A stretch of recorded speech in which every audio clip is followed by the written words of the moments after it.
Hi, Happy New Year. I'm sure you're well and truly getting sick of the sight of me and receiving things from me. We now have got our plan here on the 1st of January ready for next week, and that's what I want to go through and explain to you. Clearly, there potentially are the opportunity for questions that you're going to need to ask, and my letter that will come out to you by email shortly will explain how you can do that. And please, if you have got questions about this, please make sure you're taking the opportunity to ask them when you can. I'm also absolutely well aware in this that we are still conversations happening between professional associations and the Department for Education, and that we are still waiting for different versions of updated guidance. So this is where we currently are at this point in time, and I'm sorry that I can't be more concrete than that.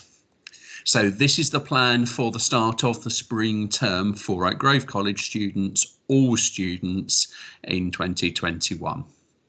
We still have a number of challenges to sort. The reality is they're not Oak Grove ones. So for example, transport, and we'll work with that team on Monday to resolve those. Free school meals. I know there are plans, and I know that team has done incredibly hard work, but we will be able to resolve those on Monday. We are working hard on the students and testing, but I am absolutely reliant on the DfE being able to meet its promise of the stuff being delivered on Monday for us to be able to set it up and use it. I also need volunteers. I've got a number of partners of members of staff. I've got a number of governors who have volunteered to help staff our testing centre. If there are any more family members from the community who can do that, we will need to do an enhanced disclosure and barring service check for you though. Please email me. We also need to think about key worker provision while we ensure that we get this right for everybody.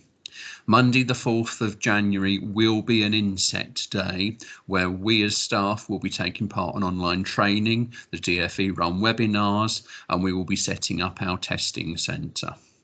On Tuesday the 5th of January, I've arranged for competence assessment of staff who will be doing some of the testing centre work, and we will start the return of students, but it will be a phased return and must be a phased return.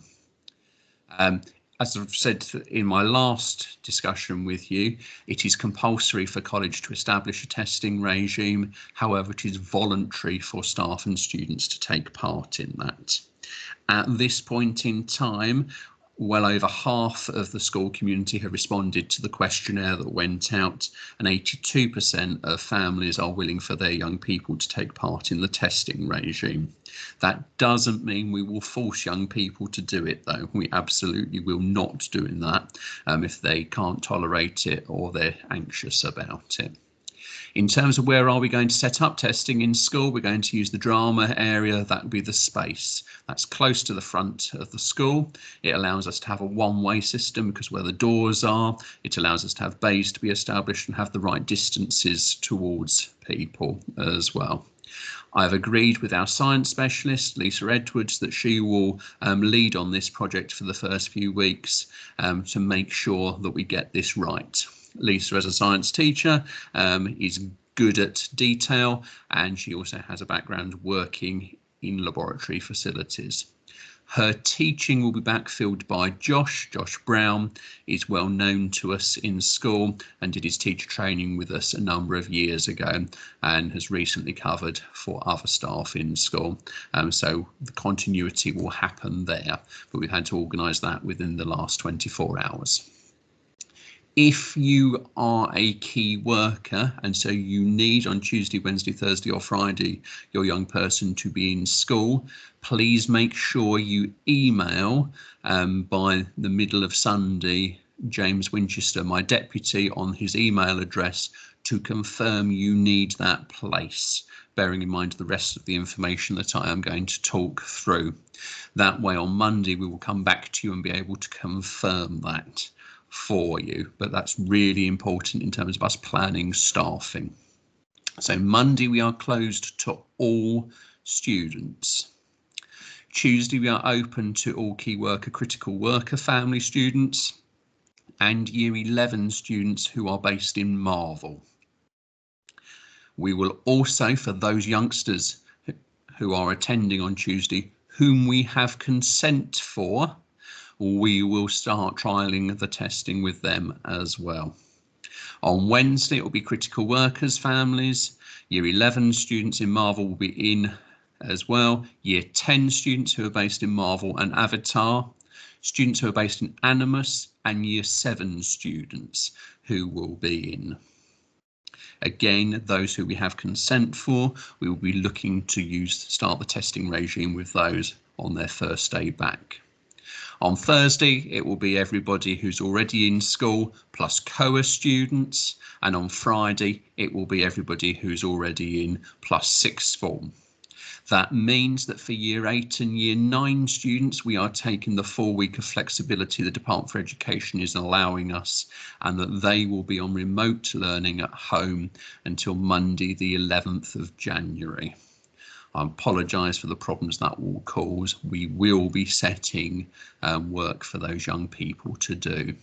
However, it is absolutely critical we get this testing regime right, and it is pointless if we're going to do testing if we have young people back before we can do the testing of them and their staff, because otherwise that will just create a perfect opportunity for the spreading of this new variant or of the original variant of COVID-19 to happen.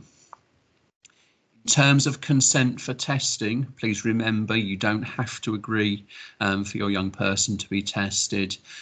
With the email that comes out, you will get a copy of the terms of consent, the letter of consent, and the privacy notice that goes with that. I have no control over its contents because that is set by the DfE and the NHS.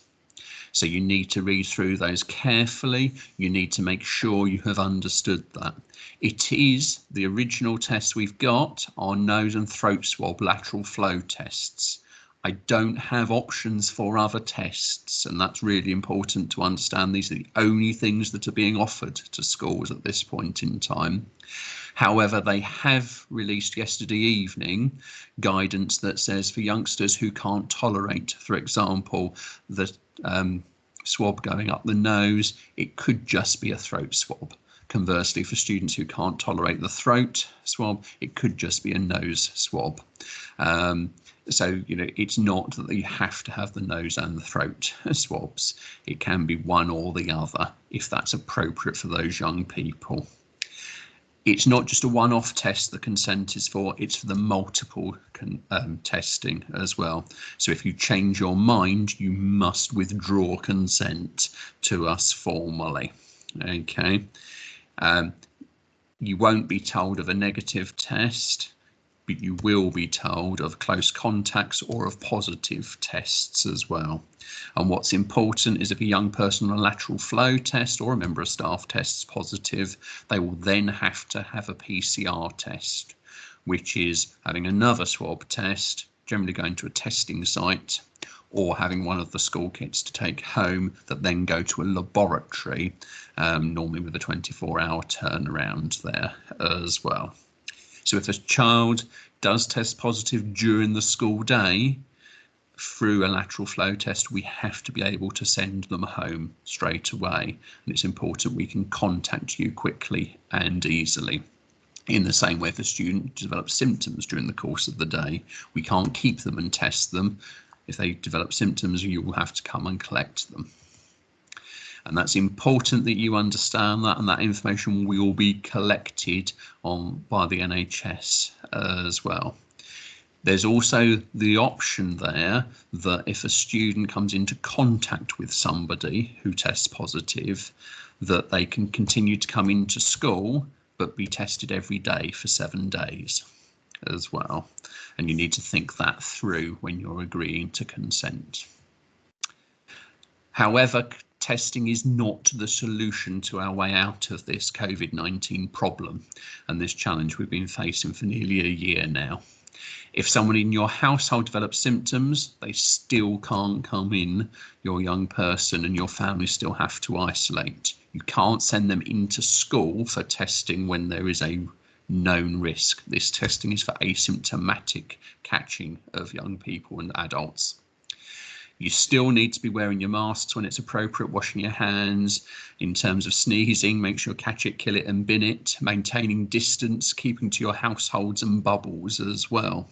And that's really important because they support or are supported by testing. They don't replace the need to do them with testing. We also need to work towards all students who can tolerate them wearing face masks as they move around the college as well. And as I've said, if a student tests positive, they will need to be collected quickly. We have on occasions have students in the isolation room at school for a couple of hours, and we need to make sure we can get students moved off site as quickly and sensibly and safely as possible. I know these are all challenges. There is a lot of detail in my letter, and I have just gone through, the contents of that very, very quickly there.